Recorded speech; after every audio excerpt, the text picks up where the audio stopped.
O corpo de Marina Castelo foi encontrado esta manhã no porão da casa onde ela cresceu, com as mãos ainda segurando uma carta que revelaria o segredo mais sombrio de nossa cidade. Mas para entender como chegamos até aqui, preciso te contar uma história que começou 3 semanas atrás, quando Marina decidiu investigar o desaparecimento de sua irmã gêmea. Se você busca histórias que tocam a alma e revelam os mistérios mais profundos do coração humano, inscreva-se no Horizonte da Alma e embarque nesta jornada conosco. Marina sempre soube que algo estava errado com a versão oficial da morte de sua irmã Clara. Gêmeas idênticas, elas compartilhavam tudo desde o ventre materno, inclusive uma estranha capacidade de sentir a dor uma da outra. Na noite em que Clara supostamente se matou, Marina acordou gritando, sentindo uma dor lancinante no peito, mas não era dor física. Era como se sua alma estivesse sendo arrancada pela metade. 20 anos se passaram desde aquela noite terrível de setembro. Marina construiu uma vida aparentemente normal como professora de música na escola local, mas nunca conseguiu tocar piano novamente. Cada tecla que pressionava ecoava com a melodia favorita de Clara, uma valsa melancólica que sua irmã compôs aos 16 anos. A música parava sempre no mesmo acorde dissonante, como se Clara estivesse tentando dizer algo. Tudo mudou quando Marina recebeu uma ligação anônima numa terça-feira chuvosa de outubro. Marina Castelo, eu sei o que realmente aconteceu com sua irmã. A voz era rouca, masculina, com um sotaque que ela não conseguia identificar. Encontre-me no café da Rua das Flores às 8 da noite. Venha sozinha. Marina chegou ao café 5 minutos antes do horário combinado, as mãos tremendo enquanto segurava uma xícara de café que esfriava rapidamente. O homem que se aproximou de sua mesa tinha cerca de 60 anos, cabelos grisalhos e olhos que pareciam carregar o peso de muitos segredos. Meu nome é João Ferreira, ele disse, sentando-se sem cerimônia. Eu era o zelador da escola quando sua irmã estudava lá. João colocou um envelope amarelado sobre a mesa, com o canto rasgado e manchas de tempo. Encontrei isto no armário dela no dia seguinte à sua morte, mas quando tentei entregar à polícia, me disseram que o caso estava encerrado. Dentro do envelope, havia 3 itens que fariam Marina questionar tudo o que acreditava saber sobre a morte de Clara. Uma partitura manuscrita com anotações estranhas nas margens, um ingresso de cinema datado do dia da suposta morte e uma foto polaroid de Clara, sorrindo ao lado de alguém cujo rosto havia sido cuidadosamente cortado. Clara não estava sozinha naquela noite. João sussurrou, olhando nervosamente ao redor. E ela definitivamente não estava pensando em se matar. A partitura era da valsa melancólica, mas com uma diferença crucial que fez o coração de Marina acelerar. Nas margens, Clara havia escrito códigos numéricos que Marina reconheceu imediatamente como as datas de nascimento de toda a família Moreira, a família mais influente da cidade.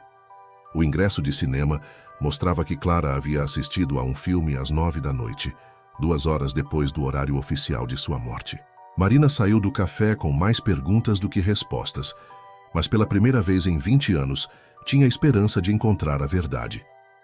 Na manhã seguinte, ela decidiu visitar a delegacia e conversar com o detetive Ricardo Santos, o mesmo homem que havia conduzido a investigação da morte de Clara.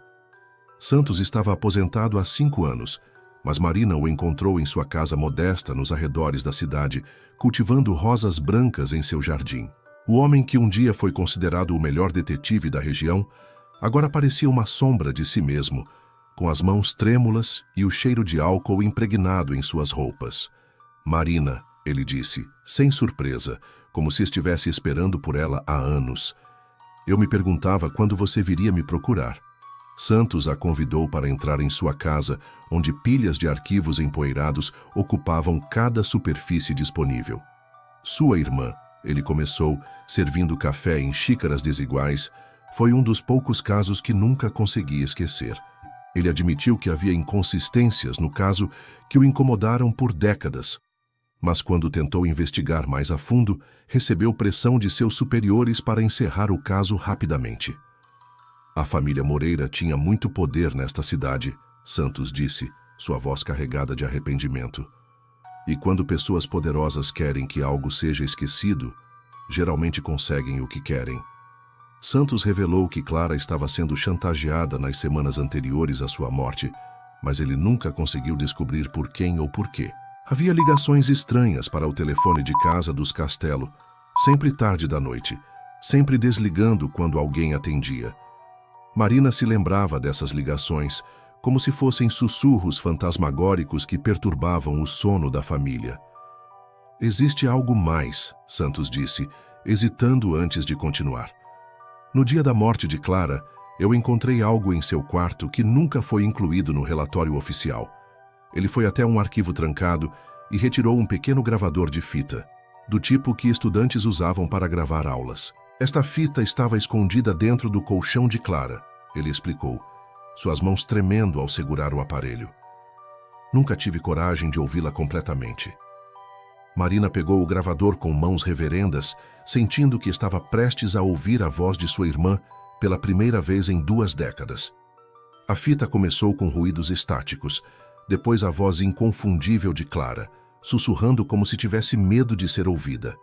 Se algo acontecer comigo, quero que saibam que eu descobri algo terrível sobre a família Moreira. A gravação continuava com Clara descrevendo como ela havia testemunhado algo que não deveria ter visto na festa de formatura da escola. Eu vi o que aconteceu com Patrícia Moreira naquela noite. A voz de Clara tremia na fita. E agora eles sabem que eu vi. Patrícia Moreira era a filha caçula da família, uma garota de apenas 15 anos, que havia desaparecido misteriosamente na mesma noite da festa de formatura, 3 semanas antes da morte de Clara. A família havia dito que Patrícia fugiu de casa, mas nunca houve uma busca real ou uma investigação adequada. Marina percebeu que estava descobrindo não apenas o segredo da morte de sua irmã, mas possivelmente o destino de uma garota desaparecida. A fita continuava com Clara descrevendo detalhes específicos sobre onde Patrícia estava sendo mantida contra sua vontade e quem estava envolvido no sequestro. É o próprio pai dela, Clara sussurrava na gravação, sua voz quebrada pelo choro. Eduardo Moreira está mantendo Patrícia presa no porão da casa de campo da família. Eduardo Moreira era o patriarca da família mais respeitada da cidade, dono de várias empresas locais e conhecido por sua generosidade com instituições de caridade. Marina sentiu seu mundo desabar ao perceber que sua irmã havia descoberto que um dos homens mais admirados da comunidade estava abusando da própria filha. A gravação terminava abruptamente com o som de passos se aproximando e Clara sussurrando desesperadamente. Eles estão aqui. Santos olhou para Marina com olhos marejados e disse: agora você entende por que nunca pude fazer nada com esta informação. A família Moreira tinha conexões em todos os níveis do governo local, ele continuou. Se eu tivesse apresentado esta fita, não apenas minha carreira teria terminado, minha vida poderia ter corrido perigo. Marina saiu da casa de Santos carregando o peso de uma verdade que sua irmã havia morrido para proteger. Ela dirigiu sem rumo pelas ruas da cidade, vendo com novos olhos cada estabelecimento que pertencia aos Moreira, cada rua que levava o nome da família. Como uma cidade inteira havia sido cegada pelo poder e pela influência de uma família que escondia segredos tão sombrios. Na semana seguinte, Marina decidiu fazer sua própria investigação, começando por procurar qualquer informação sobre Patrícia Moreira. Ela descobriu que Patrícia havia sido oficialmente declarada morta 5 anos após seu desaparecimento, mas nunca foi encontrado um corpo. Eduardo Moreira havia se mudado para a capital logo após a morte de Clara, alegando que a cidade trazia muitas lembranças dolorosas da filha perdida. Marina conseguiu o endereço da antiga casa de campo da família através de registros públicos e decidiu investigar o local. A propriedade estava abandonada há anos, com janelas quebradas e vegetação crescendo descontroladamente ao redor da estrutura. Marina forçou a entrada pelos fundos da casa, seu coração batendo tão forte que ela tinha certeza de que poderia ser ouvido a quilômetros de distância. O porão estava exatamente como Clara havia descrito na gravação, com uma porta de ferro reforçada e paredes que pareciam ter sido construídas para conter sons. No canto mais escuro do porão, Marina encontrou algo que confirmou seus piores medos. Correntes presas à parede e espalhados pelo chão, pequenos objetos pessoais que pertenceram a uma adolescente. Um brinco, um pedaço de tecido rosa, um livro escolar com o nome Patrícia escrito na capa. Marina fotografou tudo com seu celular, sabendo que finalmente tinha evidências físicas do crime que sua irmã havia descoberto. Mas ao sair da casa de campo, ela percebeu que não estava sozinha. Um carro preto estava estacionado na estrada, e dentro dele, Marina reconheceu o perfil de alguém que ela conhecia desde a infância. Dr. Roberto Moreira, filho mais velho de Eduardo e atual prefeito da cidade, havia estado esperando por ela. Roberto se aproximou de Marina com um sorriso que não alcançava seus olhos, suas mãos enterradas nos bolsos de um casaco caro. "Marina", ele disse com uma voz suave que contrastava com a tensão do momento, "eu esperava que você eventualmente chegasse até aqui." Marina tentou correr, mas Roberto bloqueou seu caminho com a calma de quem já havia planejado este encontro há muito tempo. Sua irmã era muito curiosa. Roberto continuou caminhando em círculos ao redor de Marina. "Assim como você. Onde está Patrícia?" Marina conseguiu perguntar, sua voz saindo mais forte do que ela esperava.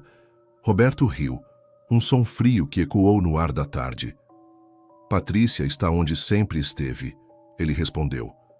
"Segura, protegida da crueldade do mundo exterior." Marina percebeu com horror que Patrícia ainda estava viva, ainda sendo mantida prisioneira após todos esses anos. "Meu pai pode ter começado isto", Roberto disse, "mas eu aprendi que alguns segredos são valiosos demais para serem revelados." Ele explicou como a família havia construído um império baseado na imagem de respeitabilidade, mas que por trás da fachada eles controlavam a cidade através de chantagem e intimidação. "Clara não foi a primeira pessoa curiosa demais para seu próprio bem", Roberto disse, seus olhos brilhando com uma maldade que Marina nunca havia notado antes.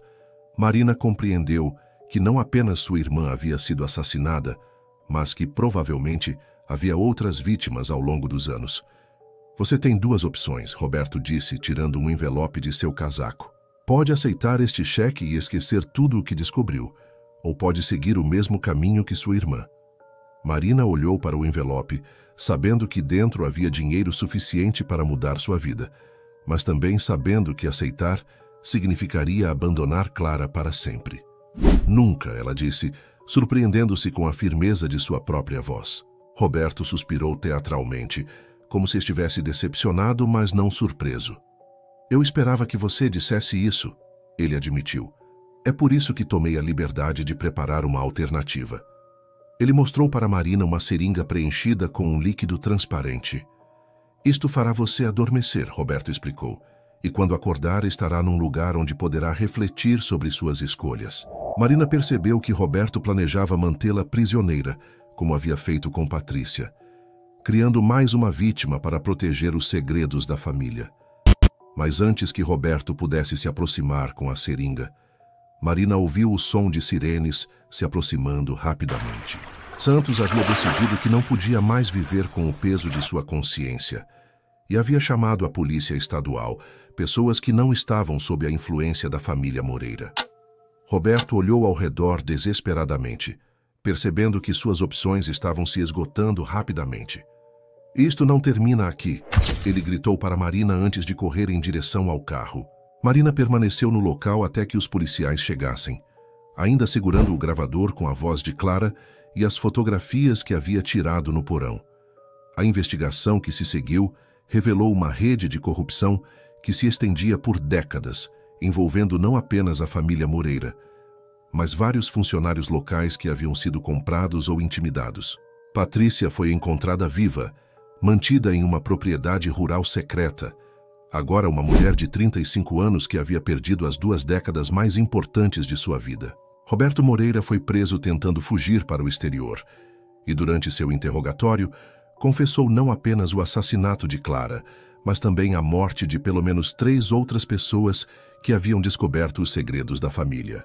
Eduardo Moreira, o patriarca, foi encontrado morto em sua casa na capital, aparentemente por suicídio, deixando para trás uma carta confessando seus crimes e pedindo perdão às vítimas. Marina finalmente pôde dar um funeral adequado para sua irmã, sabendo que Clara havia morrido tentando salvar uma garota inocente. No dia do funeral, Marina tocou piano pela primeira vez em 20 anos, executando a valsa melancólica de Clara do início ao fim, incluindo o acorde final que sua irmã nunca teve a chance de tocar. A música ecoou pelo cemitério como uma despedida final, mas também como uma celebração da coragem de uma jovem que se recusou a ficar calada diante da injustiça. Patrícia, agora livre, ficou ao lado de Marina durante a cerimônia, duas mulheres unidas pela coragem de alguém que havia sacrificado tudo pela verdade. Marina descobriu que sua busca pela verdade sobre Clara havia salvado não apenas Patrícia, mas também revelou a corrupção que havia infectado sua cidade por gerações. A carta que Marina segurava quando foi encontrada morta no início desta história nunca existiu, porque Marina não morreu. Ela viveu para ver a justiça ser feita, para honrar a memória de sua irmã e para garantir que os segredos sombrios da família Moreira finalmente fossem expostos à luz. Às vezes, as histórias mais sombrias têm finais onde a verdade prevalece, onde o amor supera o medo e onde a coragem de uma pessoa pode mudar o destino de muitas outras. Se esta história tocou sua alma, deixe um like, compartilhe com alguém que precisa ouvir sobre coragem e nos conte nos comentários. Você teria a força de Clara para lutar pela verdade, mesmo sabendo dos riscos?